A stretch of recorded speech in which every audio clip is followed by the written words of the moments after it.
नमस्कार प्रिय दर्शकों, एक बार फिर आपका स्वागत है हमारे YouTube चैनल प्राचीन ज्ञान सच्चा ज्ञान में। प्रिय दर्शकों, आज फिर नया वीडियो नई जानकारी लेकर हम हाजिर हुए हैं।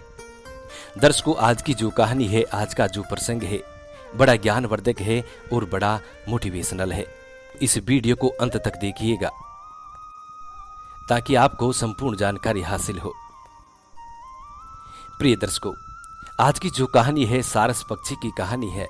इस वीडियो के अंत में सारस पक्षी ऐसी 5 बातें बताता है। जो व्यक्ति सारस पक्षी की इन 5 बातों पर अमल करता है उसका जीवन में कभी भी कोई दुख नहीं आता, कभी पति पत्नी में झगड़े नहीं होते हैं, उसके घर में हमेशा सुख शांति बनी रहती है। प्रिय दर्शकों, ऐसा कहा जाता है कि जिस घर में आए दिन कलह रहता है, झगड़े होते हैं, उस घर में माँ लक्ष्मी का वास नहीं होता है, उस घर में सदा गरीबी बनी रहती है। वीडियो शुरू करने से पहले जो लोग हमसे नए जुड़े हैं वो लोग हमारे चैनल को सब्सक्राइब करें, बेल आइकन ऑन करें, अच्छे अच्छे कमेंट किया करें ताकि हर आने वाले वीडियो का नोटिफिकेशन सबसे पहले आपको मिले और प्रिय दर्शकों आप उसका फायदा उठा सकें। शुरू करते हैं प्रिय दर्शकों आज की प्यारी सी कहानी, ये प्यारा सा वीडियो। प्राचीन काल समय की बात है। एक जंगल में काफी सारे पक्षियों का झुंड रहता था। उसी के बीच में एक सारस पक्षी का जोड़ा भी रहता था।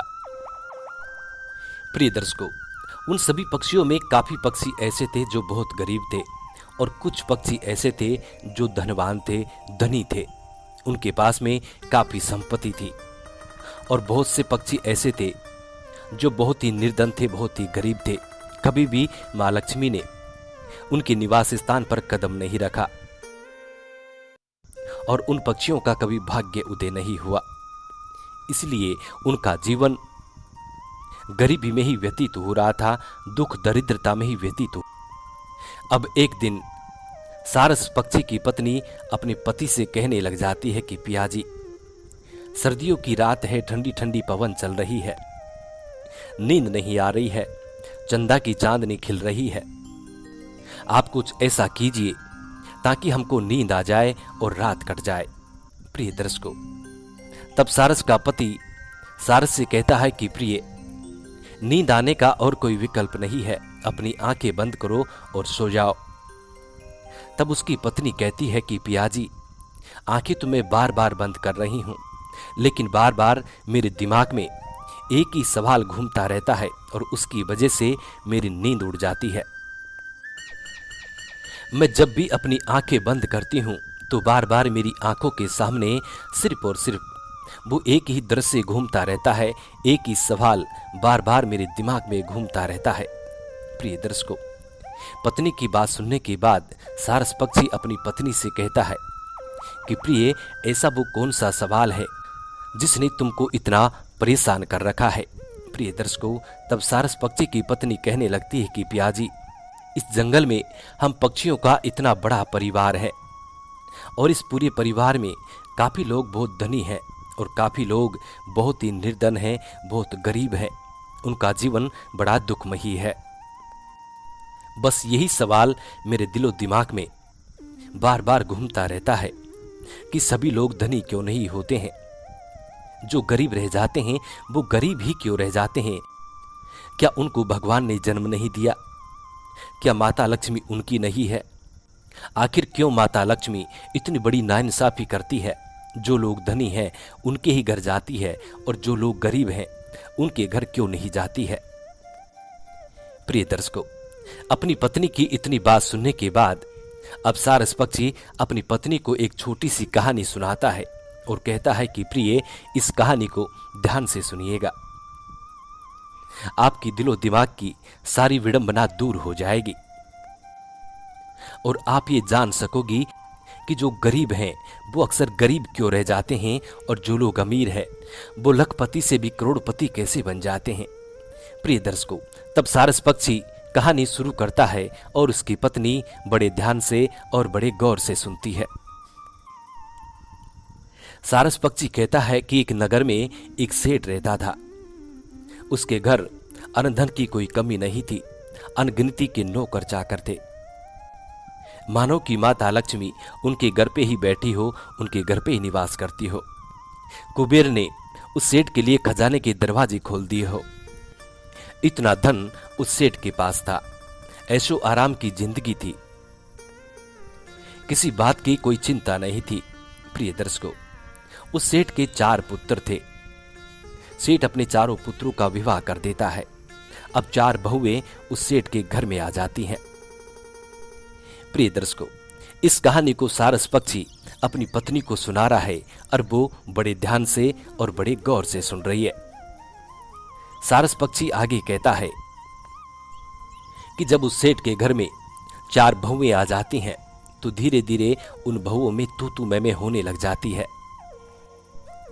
कभी बड़ी बहू ज्यादा काम कर देती तो वो छोटियों को डांट पिलाने लगती, कभी छोटी बहू ज्यादा काम कर देती तो वो भी मुंह फुला के बैठ जाती, कभी मझली बहू ज्यादा काम कर देती तो वो भी एक दूसरे पर अपना तंज कसना शुरू कर देती। इस तरीके से अब चारों बहुओं में अनबन होने लगी। प्रिय दर्शकों, अब धीरे धीरे उस सेठ के घर में आए दिन कलह रहने लगा, रात दिन कलह रहने लगा। प्रिय दर्शकों, ऐसा कहा जाता है कि जिस घर में आए दिन झगड़े होते हैं, कलह रहता है, उस घर में मां लक्ष्मी नहीं आती है, उस घर से मां लक्ष्मी रूठ के चली जाती है। प्रिय दर्शकों, इस कहानी को सारस पक्षी अपनी पत्नी को सुना रहा है और वो बड़े ध्यान से और बड़े गौर से सुन रही है। अब सारस पक्षी आगे कहता है कि एक दिन वो सेठ रात्रि को विश्राम कर रहा था, गहरी नींद आ रही थी, गहरी नींद में सो रहा था। तभी उसके सपने में मां लक्ष्मी आती है और मां लक्ष्मी आकर उस सेठ से कहने लग जाती है कि सेठ, आपके घर में रहते हुए मुझे बहुत वर्ष हो गए हैं। अब तुम्हारे पास किसी चीज की कोई कमी नहीं है। तुम इस नगर के नगर सेठ बन के बैठे हो, अनधन की कोई कमी नहीं है, ऐशो आराम की अब तुम्हारी जिंदगी है। और अब मैं चाहती हूं कि मैं तुम्हारे घर को त्याग कर और हमेशा हमेशा के लिए किसी अन्य जगह जाऊं। प्रिय दर्शकों, माता लक्ष्मी की इतनी बात सुनने के बाद अब वो सेठ मां लक्ष्मी से कहने लगता है कि मैया, यदि आप मुझे छोड़ के चले जाएंगी तो मेरा यश वैभव सब कुछ मिट्टी में मिल जाएगा। मेरी धन दौलत, धन संपत्ति कुछ मेरे पास नहीं रहेगी। मैं भिखारी बन जाऊंगा, मैं रोड पे आ जाऊंगा, मैं बर्बाद हो जाऊंगा। इसलिए मां लक्ष्मी, आप मेरे ही घर में निवास करें, मुझे छोड़कर कहीं ना जाए। मैं दिन रात आपका नाम जपता रहता हूं, दिन रात आपकी सेवा पूजा में लगा रहता हूं। मैया, यदि मुझसे कोई भूल हो गई है तो मुझे अपना पुत्र समझकर, ना बुद्धि समझकर, ना बालक समझकर मुझे क्षमा करें। प्रिय दर्शकों, सेठ की इतनी बात सुनने के बाद माता लक्ष्मी सेठ से कहती है कि सेठ, जाना तो मुझे पड़ेगा, क्योंकि मेरा नाम लक्ष्मी है और मेरा स्वभाव बड़ा चंचल होता है। मैं किसी भी एक स्थान पर कभी नहीं ठहरती, मैं हमेशा चलती फिरती रहती हूं। इसलिए तुम जिद ना करो, मुझे जाना पड़ेगा। लेकिन जाने से पहले मैं तुम्हें एक वरदान दे के जाना चाहती हूं। इस वरदान में जो तुम्हें अच्छा लगे वो तुम मांग सकते हो कि मैं कल फिर आऊंगी। सोच समझकर तुम्हें एक वरदान में जो भी मांगना हो सो तुम मांग लेना। इतना कहकर मां लक्ष्मी अंतर्ध्यान हो जाती है। सेठ की आंखें खुल जाती है, नींद उड़ जाती है। अब सेठ को पूरी रात भर नींद नहीं आती है। प्रिय दर्शकों, अब दिन उगाता है, प्रातः काल का भोर का समय हो जाता है। सेठ बड़ी टेंशन में था। सेठ को हर समय अब यही चिंता खा रही थी कि मां लक्ष्मी यदि मेरे घर से चली गई तो मेरा यश वैभव सब कुछ मिट्टी में मिल जाएगा और मैं बर्बाद हो जाऊंगा। प्रिय दर्शकों, इस कहानी को सारस पक्षी अपनी पत्नी को सुना रहा है और वो बड़े ध्यान से और बड़े गौर से सुन रही है। दिन का समय आ जाता है, सूर्य की गर्मी बड़ी तेज पड़ने लगती है, सूर्य सर पर आ जाता है। तभी सेठ टेंशन में बैठे हुए अपनी चारों बहुओं को बुलाता है और चारों बहुओं से कहने लग जाता है कि तुम चारों मेरी घर की बहू हैं और अब मेरी बात को गौर से सुनो और तुम चारों ही अपनी अपनी सलाह, अपनी अपनी राय मुझे देना। तब वो सेठ कहता है कि माता लक्ष्मी रात मेरे सपने में आई थी और उन्होंने कहा है कि सेठ अब मैं तुम्हारे घर को छोड़कर जा रही हूं। सेठ और कहता है कि यदि माँ लक्ष्मी हमारे घर से रूठ कर चली गई तो हम बर्बाद हो जाएंगे, कहीं के नहीं रहेंगे, हम भिखारी बन जाएंगे, रोड पे आ जाएंगे, हमारी मान प्रतिष्ठा सब मिट्टी में मिल जाएगी। जाते वक्त माता लक्ष्मी ने एक बात और कही है कि वो हमको एक वरदान दे के जाएगी। उस वरदान में हमको ऐसा क्या मांगना चाहिए? अब तुम चारों बहू मिलकर ये बताओ कि मुझे क्या मांगना चाहिए। प्रिय दर्शकों, तब सबसे बड़ी बहू कहती है कि पिताजी, हमको माता लक्ष्मी से ये मांगना चाहिए कि नगर के सारे हॉस्पिटल हमारे नाम कर दे, क्योंकि हॉस्पिटलों में बहुत बड़ी कमाई होती है और जब हमारे पास कमाई रहेगी तो हम बर्बाद नहीं होंगे। इस नगर के सारे माहौल और सारे हॉस्पिटल हमारे नाम हो जाएंगे तो हमारे पास हमेशा बहुत सारा धन आता रहेगा। तब सेठ कहता है कि ठीक है बहू। अब सेठ उससे छोटी वाली से पूछने लग जाता है कि बहू अब तुम बताओ कि हमको क्या करना चाहिए, क्या मांगना चाहिए। तब वो बहू कहने लग जाती है कि पिताश्री, हमको इस नगर की पूरी जमीन अपने नाम करवा लेनी चाहिए। जब जमीन हमारे नाम रहेगी तो हम गरीब नहीं होंगे, हम बर्बाद नहीं होंगे, और यदि गरीबी आती भी है तो हम जमीन को बेच दिया करेंगे। उस बहू की इतनी बात सुनने के बाद सेठ कहता है कि ठीक है बहू। अब दो छोड़कर तीसरी वाली बहू का नंबर आता है। सेठ उससे पूछता है कि बहू अब तुम बताओ कि हमको माँ लक्ष्मी से क्या मांगना चाहिए। तब सेठ की तीसरे नंबर की बहू भी कहने लग जाती है कि पिताश्री, हमको माता लक्ष्मी से बहुत सारे जेवर, हीरे मोती, सोना चांदी, जवाहरात मांग लेनी चाहिए। ये सब कुछ हमारे पास रहेगा तो हम कभी भी गरीब नहीं हो सकते, हमारे पास अथाह संपत्ति रहेगी। तीसरे नंबर की बहू की बात सुनने के बाद अब सेठ चौथी बहू से सबसे छोटी बहू से पूछने लग जाता है। सेठ सबसे छोटी बहू से कहता है कि बहू, तुम भी इस घर की सदस्य हो, छोटी हो तो क्या हुआ, इस घर की सदस्य हो, बराबर की हिस्सेदार हो, इसलिए अब तुम भी अपनी सलाह दो, अपनी राय दो। हमको माता लक्ष्मी से एक वरदान में क्या मांगना चाहिए। प्रिय दर्शकों, इस कहानी को सारस पक्षी अपनी पत्नी को सुना रहा है और वो बड़े ध्यान से और बड़े चित्त लगाकर सुन रही है। सबसे छोटी बहू अपने ससुर से कहने लग जाती है कि पिताश्री, मैं तो इस घर की सबसे छोटी बहू हूं, मैं आपको क्या बता सकती हूं, मैं इतनी समझती बूझती भी नहीं हूं और नहीं मेरे अंदर इतना ज्ञान है। लेकिन फिर भी सेठ अपनी बहू से कहता है कि नहीं बहू, तुम्हें बताना पड़ेगा, जो भी तुमको अच्छा लगे, जो भी तुम्हारा दिल कहता है उस बात को तुम सामने रखो। प्रिय दर्शकों, तब वो सबसे छोटी वाली बहू अपने ससुर से कहने लगती है कि पिताश्री, हमको नहीं तो हॉस्पिटल चाहिए, नहीं जमीन चाहिए, नहीं हीरे जवाहरात चाहिए, आप सिर्फ माता लक्ष्मी से एक ही वरदान मांगो। उसमें ये मांगो कि मैया हमारे घर में सदैव सुख समृद्धि बनी रहे, हमारे घर में कभी भी किसी में भी लड़ाई झगड़ा ना हो, कलह उत्पन्न ना हो, और आपकी ये चारों बहू बिल्कुल मिलजुल कर रहें, प्यार प्रेम से रहें, जीवन में कभी भी तू में ना हो। पिताश्री, इतना सब कुछ आप माँ लक्ष्मी से एक वरदान में मांग लीजिए।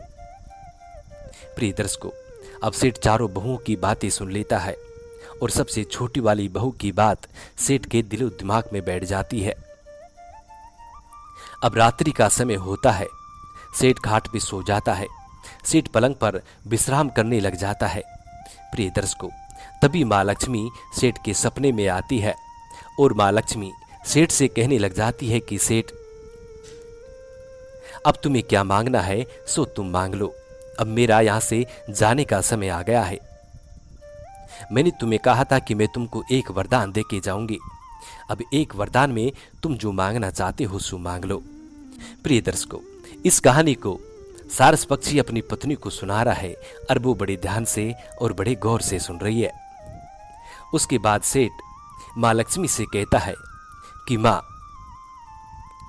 आप मुझे एक वरदान देना चाहती हैं, एक वरदान में मुझे आप ये दे दीजिए कि सदैव मेरे घर में सुख समृद्धि बनी रहे, मेरे घर में कभी भी लड़ाई झगड़ा ना हो, मेरी चारों बहुएं जीवन में कभी झगड़ा ना करें और हमेशा मेरे घर में सुख समृद्धि बनी रहे। प्रिय दर्शकों, सेठ का इतना मांगने पर मां लक्ष्मी तथास्तु कहती हैं और फिर मां लक्ष्मी कहती हैं कि सेठ, अब मैं तुम्हारे घर से कदापि नहीं जाऊंगी। सेठ बड़ा आश्चर्यचकित होता है।